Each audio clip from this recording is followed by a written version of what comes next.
You all know him, you all love him, the Commando. The one-stop shop for literally anything that you could ever want in this precarious video game, where there could be, in fact, a little bit of rain. He may be basic, he may be the default character, and I don't get creative with him at all. In fact, I run the same build pretty much every single time I play the Commando. By the way, make sure that you get the secondary utility by charging up the very first stage teleporter in under 5 minutes. You'll get his dash instead of this stupid little roll. It's just so much better. All the other unlockable skills absolutely suck and they're stupid and there's no way you can change my mind.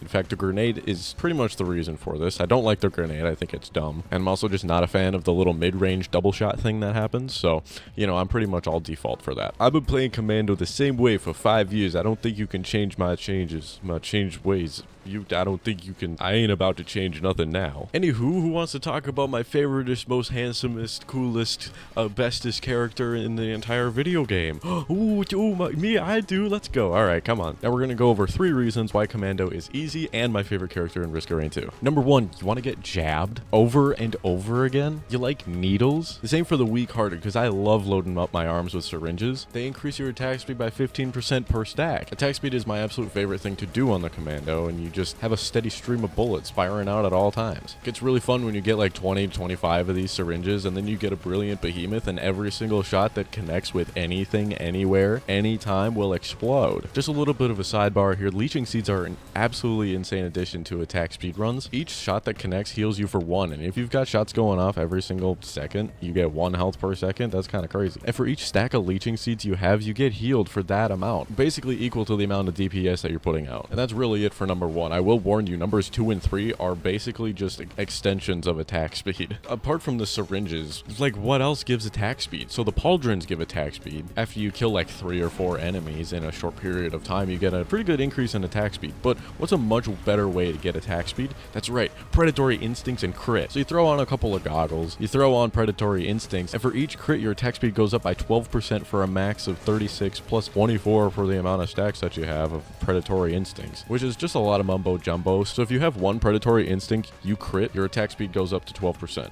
You crit again, goes up to 24%. You crit a 3rd time in a short period of time, goes up to 36%, and that's your cap until you get more stacks of predatory instincts, and then that cap is raised by basically 2 crits. And it goes great with attack speed because you can just add on extra damage with those crits and then get rewarded in more attack speed in crits in a short period of time. And also that healing scythe is great because each crit will heal you too. And that's basically it for as far as attack speed can take you. So, you know, we're kind of at a dead end. What do we do now? You know, we say we've maxed out all of our attack speed items, all of our crit items. Now what? That's right, on hit effects, baby. Number 3, death mark. We love debuffs here. Fire, ice, slow, bleed, armor reduction, ignition kind of maybe. Once a death mark is applied and all of those crits are active, bosses just absolutely disintegrate. It does help to have somebody on your team who has built-in debuffs to help you out with these, like Acrid, and you just stack on those debuffs, you stack on those death marks, and they just take a bunch of extra damage. I also get incredible amounts of enjoyment from building tri-tip daggers after I've like kind of gotten to a comfortable area with my attack speed, and then you just try to see how many stacks of bleed you can inflict on the boss. It's fantastic. And tri-tip daggers leads into a kind of 4, so it's not really the top 3 here, but number 4. So tri-tip is a great on-hit effect, as is some of these other debuffs. You know, we got tri-tip dagger, we got chrono bobble, and then we have that symbiotic whatever lobster thing that reduces armor. So on-hit effects, the ATG rocket is my favorite on-hit effect, and then tri-tip is a very close second. Both have a 10% chance to trigger. Greater amounts of attack speed means higher amounts of debuff being stacked or the event taking place. So ATG rockets, 10%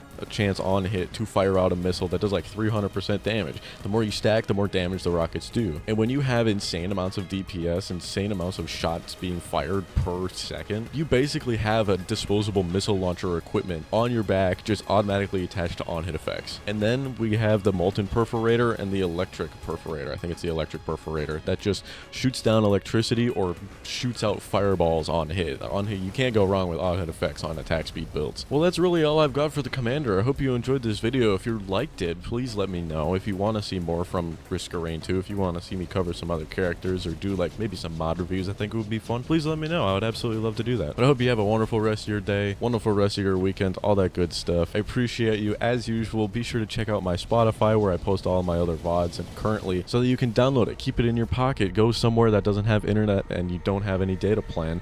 You know, pull out your phone, listen to some G-Spree, watch some G-Spree videos. I put in a little bit of an excerpt at the beginning of each of these videos, basically saying if the VOD is any good, and I kind of just drop some lore and some things I'm thinking about. Sometimes these inserts go from like 30 seconds to 10 minutes long, so I mean, if you're just in it to hear me ramble about whatever at the beginning of the VOD, you're absolutely welcome to do that. Anyway, I'm super happy with the Overstock as well. Just wanted to plug the Overstock again really quick. Videos going up twice a week currently, and 2025 is looking great. I've got a bunch of stuff ready to go. So if you enjoy the content I make here and the content I do with my buddies, you'll find even more of that funny moments type stuff with Overstock. All right, that's just about all I have here for you today. Have a good one. Appreciate it. I'll see you next Monday.